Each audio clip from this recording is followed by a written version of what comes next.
नरेंद्र जी से नरेंद्र जानना चाहता है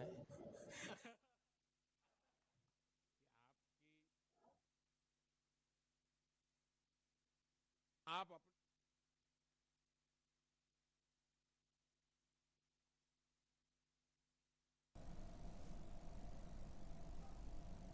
में आपका नरेंद्र।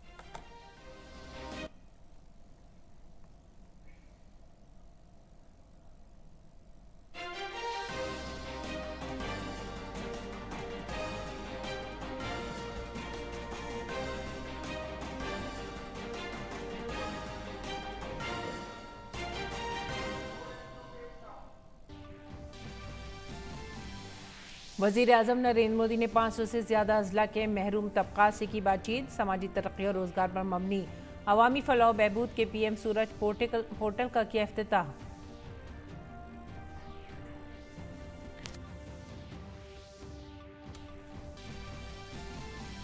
वज़ीर-ए-आज़म नरेंद्र मोदी ने वीडियो कॉन्फ्रेंसिंग के जरिए तकरीबन 1.25 लाख करोड़ रुपए के 3 सेमी कंडक्टर मंसूबों का रखा संग बुनियाद। मुल्क भर के नौजवानों से खिताब करते हुए पीएम ने कहा, इससे भारत को सेमी कंडक्टर प्रोडक्शन का आलमी मरकज बनाने में मिलेगी मदद।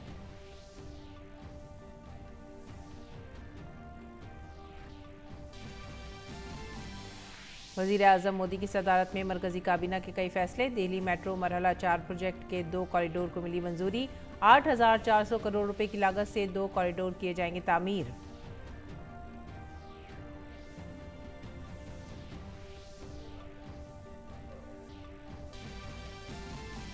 लोकसभा इंतखाबात से पहले कांग्रेस को बड़ा धचका। उत्तर प्रदेश के सीनियर कांग्रेस लीडर और कानपुर से 3 बार रहे रुकन असेंबली अजय कपूर बीजेपी में शामिल। कहा, आज से मेरी नई जिंदगी का है आगाज।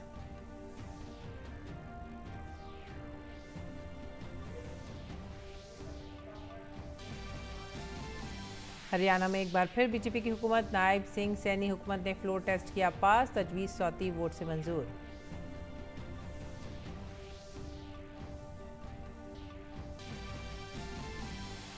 मगरबी बंगाल की वज़ीर आला ममता बनर्जी और उनके भाई स्वपन बंदोपाध्याय के दरमियान इख्तलाफात जारी। ममता के फैसलों से नाराज भाई ने की बगावत।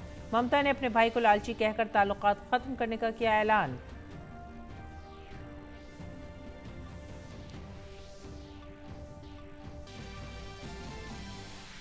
बीजेपी ने सीए के हिफाज पर दिल्ली के वज़ीर आला अरविंद केजरीवाल के एतराज़ को बनाया हदफ तनकीद।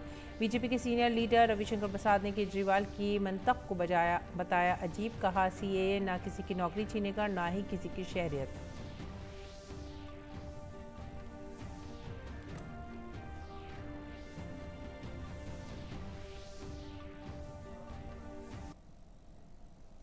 आदाब नाज़रीन, उर्दू खबरों में आप सभी का खैर मकदम है। नज़र डालते हैं इस वक्त की खास खबरों पर। वज़ीर आज़म नरेंद्र मोदी ने वीडियो कॉन्फ्रेंसिंग के जरिए महरूम तबकात को क्रेडिट इमदाद के लिए मुल्क की रिसाई के लिए एक तकरीब में शिरकत की। उन्होंने वज़ीर आज़म की समाजी तरक्की और रोज़गार पर मबनी अवामी बहबूद पीएम सूरज नेशनल पोर्टल का आगाज़ किया और मुल्क के महरूम तबकात के 1 लाख कारोबारी अफराद के लिए कर्ज की इमदाद की मंजूरी दी। नेज़ वज़ीर आज़म ने पसमानदा तबकात समेत दर्ज फहरिस्तातों, पसमानदा तबकात और सफाई मुलाजमीन समेत मुख्तलिफ सरकारी स्कीमों के मुस्तफ़ीदीन से बातचीत भी की। इस मौके पर पीएम मोदी ने अवाम से खिताब भी किया।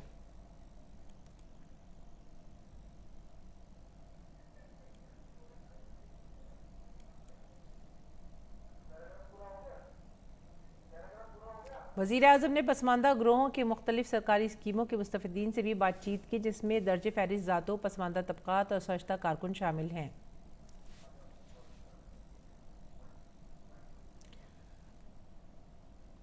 वज़ीर आज़म नरेंद्र मोदी ने वीडियो कॉन्फ्रेंसिंग के जरिए इंडिया टिकट चिप्स फॉर विकसित भारत में शिरकत की। उन्होंने तकरीबन 1.25 लाख करोड़ रुपए की 3 सेमी कंडक्टर सहूलियात का संग बुनियाद रखा। इस मौके पर वज़ीर आज़म ने मुल्क भर के नौजवानों से खिताब किया।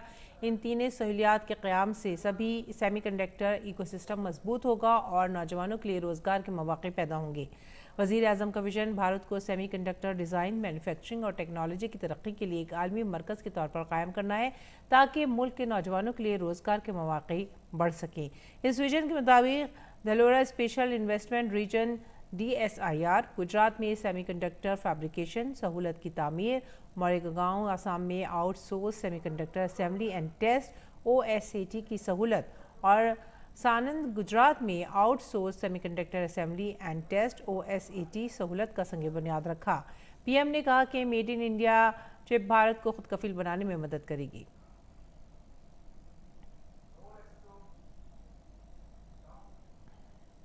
जानना चाहता है कि आपकी बचपन में कहाँ से कहाँ यात्रा चली, आप कैसे इस दुनिया में आ गए, थोड़ा बताएंगे? जी प्रधानमंत्री जी, बचपन में जब मैं गांव में था तो गुजरात में आपका नरेंद्र मोदी सीएम है, तो कुछ दोस्त बोलते थे कि नरेंद्र मोदी आ गया, नरेंद्र मोदी आ गया, इस टाइप से। और मैं आपके नाम का काफ़ी एडवांटेज भी लिया, मैंने बचपन में भी लिया और अभी भी लिया। कहीं पे भी जाए तो जैसे ही बोलता है नाम सर आपका, फिर मैं बोलता हूँ नरेंद्र मोदी, तो मुझे एक बार देखते हैं और फिर हंसते हुए बोलते हैं कि अच्छा क्यों में रहते हैं। तो बट स्कूल में सर पढ़ाई करी मैंने 8 तक, फिर इंदौर आ गए, इंदौर में पढ़ाई करी 12वीं तक। उसके बाद ड्रॉप आउट ले लिया और पूरा टेक्नोलॉजी में कर लिया, टेक्नोलॉजी में काम किया। मैं फर्स्ट जनरेशन एंटरप्रेन्योर हूँ। मेरे पिताजी कंस्ट्रक्शन कंपनी में नौकरी करते थे और क्योंकि गांव से आप आए हो तो आप सबको काम करना पड़ता था, तो मैं भी काम करता था। और मैंने वहीं पे मेरा कंप्यूटर में काफ़ी इंटरेस्ट, मेरा एजुकेशन कॉमर्स में था, बट टेक्नोलॉजी में मेरा बहुत मन और रुचि, जैसे आपकी रुचि है। और एक इंस्पिरेशन मैं आपको बताता हूँ, जब आप प्रधानमंत्री बने थे तब आपने नेस्कॉम की इवेंट में बोला था कि देश को क्लाउड गो डाउन चाहिए, और उस समय मैं क्लाउड पे काम कर रहा था। तो मुझे एकदम मोटिवेशन आ गया कि ये सेम चीज़ इंस्पिरेशन मतलब इको हो रही है, प्रधानमंत्री जी भी वही बात कर रहे हैं। और ये एक कॉन्फिडेंस होता है, क्योंकि ये जो क्लाउड है ना, हमारे देश की डिजिटल इकोनॉमी और जो डेवलपर्स है, क्योंकि देश में बनाया नहीं किसी ने, क्योंकि इसके लिए बहुत कैपिटल लगता है, तो कोई हिम्मत नहीं करता कि यार नहीं ठीक है बाहर का मिल रहा है, इसको यूज़ करो और आगे बढ़ो। कितनी बड़ी बड़ी कंपनीज हमारी है देश में, बट कोई इस पर आगे नहीं बढ़ा।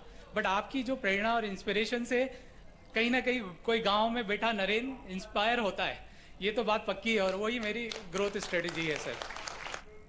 आप अपने व्यवसाय के जरिए किसानों की मदद कर पाते होंगे, तो वो कैसे करते हैं और भविष्य में आप क्या करना चाहते हैं? मैंने इसमें एक इनोवेटिव प्रोडक्ट बनाया है जो सारे किसानों को बहुत फायदेमंद है, और वो देश के हर किसान को वो अगर वो यूज करता है तो उसके काफी सारी जो वेस्ट वाटर है वो बच सकता है। तो आपने खुद ने इसको इनोवेट किया है, खुद ने बनाया इसको?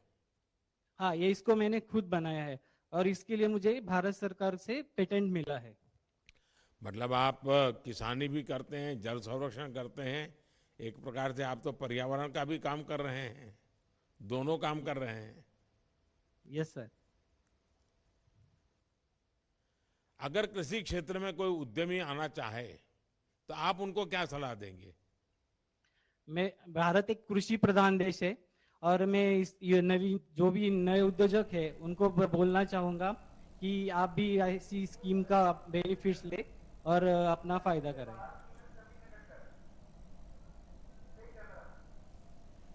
वज़ीर आज़म नरेंद्र मोदी ने वीडियो कॉन्फ्रेंस के जरिए इंडिया टेक चिप्स फॉर विकसित भारत में शिरकत की। उन्होंने तकरीबन 1.25 लाख करोड़ रुपए की 3 सेमीकंडक्टर सहूलियात का संगी बुनियाद रखा और इस मौके पर वज़ीर आज़म ने मुल्क भर के नौजवानों से खिताब किया। इन तीनों सहूलियात के क़याम से सेमीकंडक्टर इकोसिस्टम मजबूत होगा और नौजवानों के लिए रोजगार के मौके पैदा होंगे। वज़ीर आज़म का विजन भारत को सेमीकंडक्टर डिज़ाइन, मैन्युफैक्चरिंग और टेक्नोलॉजी की तरक्की के लिए एक आलमी मरकज़ के तौर पर कायम करना है ताकि मुल्क के नौजवानों के लिए रोजगार के मौके बढ़ सकें। इसी विजन के मुताबिक Dholera special investment region DSIR Gujarat में सेमीकंडक्टर फैब्रिकेशन सहूलत की तामीर, मोरेगांव असम में outsource semiconductor assembly and test की सहूलत और सानंद गुजरात में outsource semiconductor assembly and test की सहूलत का संग बुनियाद रखा। पीएम मोदी ने कहा कि made in India chip Bharat को खुद कफील बनाने में मदद करेगी। 21वीं सदी टेक्नोलॉजी ड्रिवन सेंचुरी है और इलेक्ट्रॉनिक चिप के बिना उसकी कल्पना भी नहीं की जा सकती। Made in India chip, design in India chip Bharat को आत्मनिर्भरता की तरफ ले जाने में, आधुनिकता की तरफ ले जाने में ये बहुत बड़ा सामर्थ्य पैदा करेगी। पहली, दूसरी और तीसरी औद्योगिक क्रांति के समय भारत अनेक कारणों से पीछे रह गया था, लेकिन अब भारत इंडस्ट्री 4.0 चौथी औद्योगिक क्रांति के नेतृत्व के इरादे से आत्मविश्वास के साथ आगे बढ़ रहा है। वजीर आजम ने कहा कि चिप मैन्युफैक्चरिंग सिर्फ एक सनत नहीं है, बल्कि ये तरक्की के दरवाजे खोलती है जो लामहदूद इम्कानात से भरी हुई है। उन्होंने कहा कि इस रोजगार के बड़े मौके पैदा होंगे। सेमीकंडक्टर इंडस्ट्री कम्युनिकेशन से ट्रांसपोर्टेशन तक कई सेक्टर्स जुड़े होते हैं। ग्लोबल इकोनॉमी में भी इस इंडस्ट्री से कई बिलियन डॉलर का रेवेन्यू और एम्प्लॉयमेंट जनरेशन होता है। यानी चिप मैन्युफैक्चरिंग सिर्फ एक इंडस्ट्री मात्र नहीं है, ये विकास का वो द्वार खोलती है जो असीम संभावनाओं से भरा हुआ है। इस सेक्टर से न सिर्फ भारत में रोजगार के नए अवसर बनने वाले हैं, बल्कि टेक्नोलॉजिकल एडवांसमेंट्स के क्षेत्र में भी बड़ी प्रगति होने वाली है। आज दुनिया भर की सेमीकंडक्टर चिप के पीछे जो डिजाइन है और उस डिजाइन के पीछे का जो दिमाग है, वो दिमाग अधिकांश भारत के युवा का ही है। इसलिए आज जब भारत सेमीकंडक्टर मैन्युफैक्चरिंग के क्षेत्र में आगे बढ़ रहा है, तो हम टैलेंट इकोसिस्टम की इस साइकिल को एक प्रकार से कंप्लीट कर रहे हैं। और वजीर आजम ने कहा कि मुल्क में सेमीकंडक्टर मैन्युफैक्चरिंग का ख्वाब सबसे पहले 60 की दहाई में देखा गया था, लेकिन साबिका हुकूमतों की कमजोर कुव्वत इरादी की वजह से ये पूरा नहीं हो सका। उन्होंने इल्जाम लगाया कि पिछली हुकूमतों ने घपले किए, लेकिन सेमीकंडक्टर की तरक्की पर खर्च नहीं कर सके। वो लोग भारत की गरीबी की आड़ में आधुनिक जरूरत के ऐसे हर इन्वेस्टमेंट को नजरअंदाज करते रहे। वो हजारों करोड़ के घोटाले कर लेते थे, लेकिन सेमीकंडक्टर मैन्युफैक्चरिंग पर हजारों करोड़ रुपए इन्वेस्ट नहीं कर पाए। ऐसी सोच के साथ किसी देश का विकास नहीं हो सकता। इसलिए हमारी सरकार फॉरवर्ड लुकिंग सोच और फ्यूचरिस्टिक अप्रोच के साथ काम कर रही है।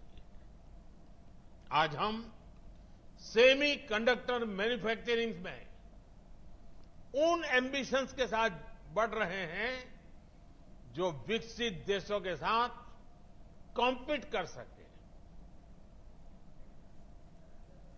मरकजी काबीना की मीटिंग वजीर आजम नरेंद्र मोदी की सदारत में हुई। मरकजी वजीर अनुराग सिंह ठाकुर ने कहा कि मीटिंग में मेट्रो नेटवर्क को वसअत देने के लिए अहम फैसले लिए गए।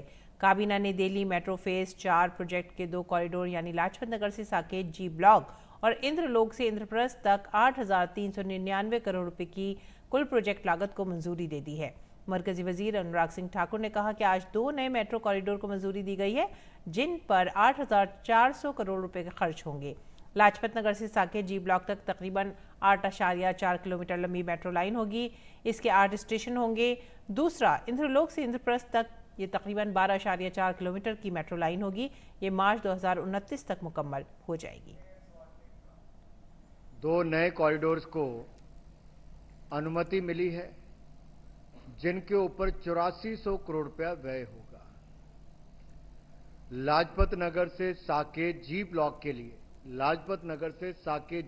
के लिए 8.4 किलोमीटर लगभग मेट्रो लाइन है। ये इसके 8 स्टेशन होंगे। ये सारी एलिवेटेड मेट्रो लाइन रहेगी। और दूसरी है इंद्रलोक से इंद्रप्रस्थ तक। ये भी 12.377 लगभग 12.4 किलोमीटर मेट्रो लाइन इंद्रलोक से इंद्रप्रस्थ तक बनेगी। इसमें अंडरग्राउंड जो है वो लगभग 11.4 और एलिवेटेड 1 किलोमीटर के लगभग बनेगी।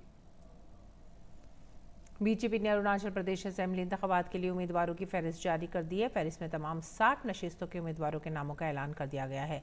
वजीर आला पेमा खांडू एक बार फिर मुक्तो असेंबली सीट से इलेक्शन लड़ेंगे। इस फहरिस्त की मंजूरी 11 मार्च को मरकजी इलेक्शन कमेटी के इजलास में दी गई है। मरकजी इलेक्शन कमेटी की मीटिंग बीजेपी सदर जेपी नड्डा की सदारत में हुई। इसमें वजीर आला नरेंद्र मोदी, वजीर दिफा राजनाथ सिंह, मरकजी वजीर दाखिला अमित शाह और मरकजी इलेक्शन कमेटी के तमाम अरकान मौजूद थे।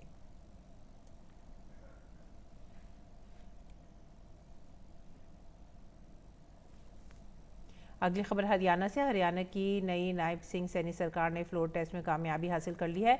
नायब सिंह सैनी के हरियाणा के वजीर आला के ओहदे का हलफ लेने के एक दिन बाद उनकी हुकूमत ने आज असेंबली में एतमाद की तहरीक पेश की। एतमाद की तहरीक 100 वोट से मंजूर हो गई।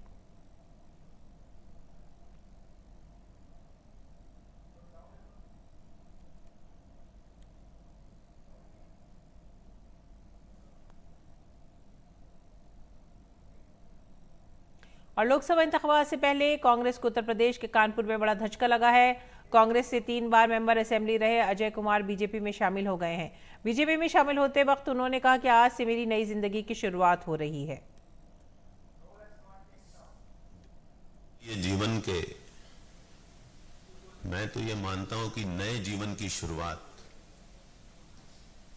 मैं इस देश के नेता और पूरी दुनिया के युग पुरुष भारत के यशस्वी प्रधानमंत्री आदरणीय नरेंद्र मोदी जी के परिवार में शामिल होकर अपने आप को अनुभूत पा रहा हूं। और भारतीय जनता पार्टी ने सीएए पर दिल्ली के वजीर आला के बयान को हदफ तनकीद बनाया है। बीजेपी के सीनियर लीडर रविशंकर प्रसाद का कहना है कि केजरीवाल के पास सीएए को लेकर अजीब दलील है। उन्होंने कहा कि इसकी वजह से किसी की नौकरी नहीं जाएगी और ना ही किसी की शहरियत छीनी जाएगी। आज केजरीवाल का एक बहुत ही विचित्र वक्तव्य आया है। बाहर के लोग नौकरी लेंगे, न किसी की नौकरी ली जाएगी, न किसी की नागरिकता ली जाएगी। ये बात हम बहुत स्पष्ट रूप से कहना चाहते हैं। रविशंकर प्रसाद ने अपोजिशन पर हमला करते हुए कहा कि अपोजिशन सीएए के मामले में लोगों को गुमराह करना बंद करे। बीजेपी लीडर ने कहा कि हम जनूबी हिंद में सरगर्म पार्टियों से भी यही कहना चाहते हैं कि वो झूठ बोलना बंद करें। गृह विभाग ने भी बाकायदे एक स्टेटमेंट इशू किया है कि सीएए देश के मुसलमानों के विरोध में कुछ नहीं कहता। तो ये फिर बिना मतलब का प्रोपेगेंडा क्यों किया जा रहा है? सीएए के नाम पर सांप्रदायिक उन्माद फैलाने वालों से मैं एक ही बात कहना चाहूंगा, कृपया करके झूठ का व्यापार करना बंद करें और इसके बारे में और कृपया करके झूठ, गलतफहमी फैलाना समाप्त करें। आगे बढ़ते हैं अगली खबर की तरफ। दिल्ली हाई कोर्ट ने इनकम टैक्स अपीलेट ट्राइब्यूनल के हुक्म को बरकरार रखा है। अदालत ने आईटीएटी के हुक्म में मुदाखलत करने से इनकार कर दिया। अदालत ने कहा कि अगर कांग्रेस चाहे तो वो इनकम टैक्स की 105 करोड़ रुपए से ज्यादा की वसूली के नोटिस के खिलाफ दोबारा इनकम टैक्स अपीलेट ट्राइब्यूनल से रजू कर सकती है। और मुल्क में जन औषधि मराकज की तौसी के लिए खाद और केमिकल के मरकजी वजीर डॉक्टर मनसुख मांडविया ने क्रेडिट गारंटी स्कीम शुरू की है। इसके जरिए जन औषधि केंद्र खोलने और उनकी तादाद में इजाफे के लिए सस्ती शरहों पर कर्ज लेना अब आसान हो जाएगा। इसके लिए सिडबी और पीएमबीआई के दरमियान एक अहम मुआहदे पर दस्तखत किए गए हैं। इस मौके पर खाद और केमिकल के मरकजी वजीर डॉक्टर मनसुख मांडविया ने कहा कि जन औषधि मराकज पर मियारी अद्वियात दस्तियाब हैं और गरीबों के लिए संजीवनी की तरह हैं। खोलने और इनकी तादाद में इजाफा करने के लिए आसानी से कर्ज मिल सकता है। इसके लिए सिडबी और पीएमबीआई के दरमियान एक अहम मुआहदे पर दस्तखत किए गए हैं। इस मुआहदे के बाद जन औषधि केंद्र के लिए 5 लाख रुपए तक का कर्ज 10 मिनट में मिल जाएगा और पूरा अमल ऑनलाइन होगा। इस मौके पर खाद और केमिकल के मरकजी वजीर डॉक्टर मनसुख मांडविया ने क्रेडिट गारंटी स्कीम का आगाज किया। 3 लेयर सिस्टम है। NABL लैब से, जहां से, जिस फैक्ट्री से, जिस कंपनी से बेंच मार्किंग होके मेडिसिन बाहर आती है, वो उसको भी NABL लैब से टेस्ट कराना है। उसके बाद वो वेयर हाउस में आते हैं, तो वेयर हाउस में आते हैं तब भी उसका NABL लैब से टेस्ट होता है। उसके बाद जब मार्केट में जाते हैं तब भी उसका टेस्ट होता रहता है। एफोर्डेबल, सस्ती मेडिसिन है, क्वालिटी मेडिसिन है। जन औषधि केंद्रों पर रोजाना 12 लाख लोग आते हैं और हर रोज 5 से 6 करोड़ रुपए की फरोख्त होती है। जन औषधि केंद्र के जरिए लोगों को रोजगार भी मिल रहा है। पहला MOU कोई भी जन औषधि केंद्र खोलने के लिए जो एंटरप्रेनर्स हैं उनको प्रोजेक्ट से रिलेटेड जो कैपिटल चाहिए, जो इनिशियल पैसा चाहिए एक दुकान को एस्टेब्लिश करने के लिए या जन औषधि केंद्र को एस्टेब्लिश करने के लिए, उसमें लगभग 4 लाख रुपए तक का उसको लोन मिल सकता है। इनवॉइस के बेसिस पे आपने कुछ खरीदा है और आपकी ऑलरेडी सेल्स हो रही है, तो ये हमको एस्टैब्लिश हुआ कि आपकी चलती फिरती बिजनेस है। उसके बेसिस पे we will be able to give interest which is lower than what market today is giving. अब हमको नहीं पता कि अलग अलग लोगों को कितना इंटरेस्ट रेट देना पड़ रहा है, बट टिपिकली हमारी जो जानकारी है वो 22%, 25% के करीब जो आप NBFCs और दूसरे सोर्सेज हैं वहाँ से मिलता है। हम चाहते हैं कि अनसिक्योर्ड वर्किंग कैपिटल जो है हम एक रेंज में ले आएँ, करीब 12 to 15% की अगर आप सोचो तो that kind of range, but that has to be seen कि आपकी बिजनेस स्ट्रेंथ के ऊपर हम लोग कितना दे सकते हैं। इस वक्त मुल्क में 11,000 जन औषधि मराकिज हैं और अगले 2 सालों में 25,000 जन औषधि मराकिज खोलने का हदफ मुकर्रर किया गया है ताकि लोगों को उनके घरों के करीब सस्ती अद्वियात मिल सके। दिल्ली से नितेंद्र सिंह की रिपोर्ट, DD न्यूज उर्दू खबरें। मगरबी बंगाल में ममता बनर्जी और उनके भाई स्वपन बंदोपाध्याय के दरमियान तनाज़ा जारी है। ममता बनर्जी के भाई स्वपन बंदोपाध्याय ने ममता बनर्जी के फैसलों के खिलाफ बगावत कर दी है। ममता बनर्जी ने अपने भाई को लालची कहकर जवाबी कार्रवाई की और तमाम ताल्लुकात खत्म करने का ऐलान कर दिया। ममता बनर्जी ने कहा कि मेरा भाई लालची हो गया है, आज से वो हमारे खानदान का फर्द भी नहीं है। अगर खबरों पर यकीन किया जाए तो स्वपन बंदोपाध्याय जल्द ही बीजेपी में शामिल हो सकते हैं। वो हावड़ा सीट में दिलचस्पी रखते थे जो उन्हें नहीं दी गई। पार्टी के अंदर उनके ख्यालात को नज़रअंदाज किए जाने से नाराज होकर उन्होंने ममता बनर्जी के खिलाफ बयान दिया। और सदर जमहूरिया ने Uttarakhand uniform civil code 2024 bill को मंजूरी दे दी है। इस मंजूरी को उत्तराखंड की बीजेपी हुकूमत के लिए एक बड़ी कामयाबी करार दिया जा रहा है। इसे इस साल 7 फरवरी को उत्तराखंड असेंबली ने मंजूर किया था। वजीर आला पुष्कर सिंह धामी ने इसे एक तारीखी लम्हा करार दिया, जिसके साथ ही उत्तराखंड आज़ाद भारत में यकसा सिविल कोड को नाफिज करने वाली पहली रियासत बन गई थी। इसके तहत शादी, तलाक, विरासत और ज़िंदगी से मुतालिक यकसा क़वानीन दर्ज फहरिस्त कबाइल के अलावा तमाम बिरादरियों पर नाफिज होते हैं।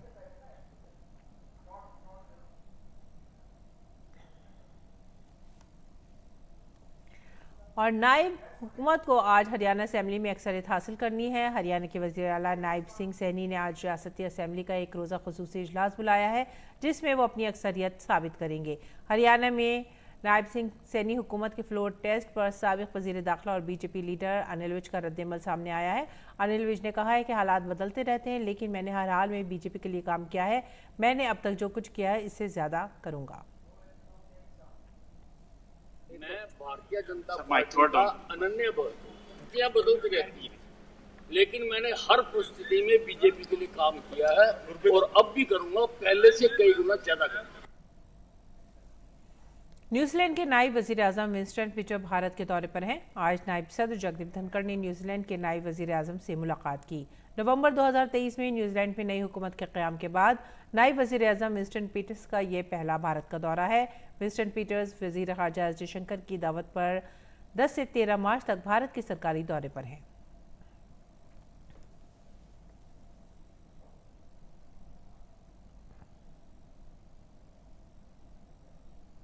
इसी के साथ ही आप हमारी पूरी टीम को दीजिए इजाज़त। आदाब।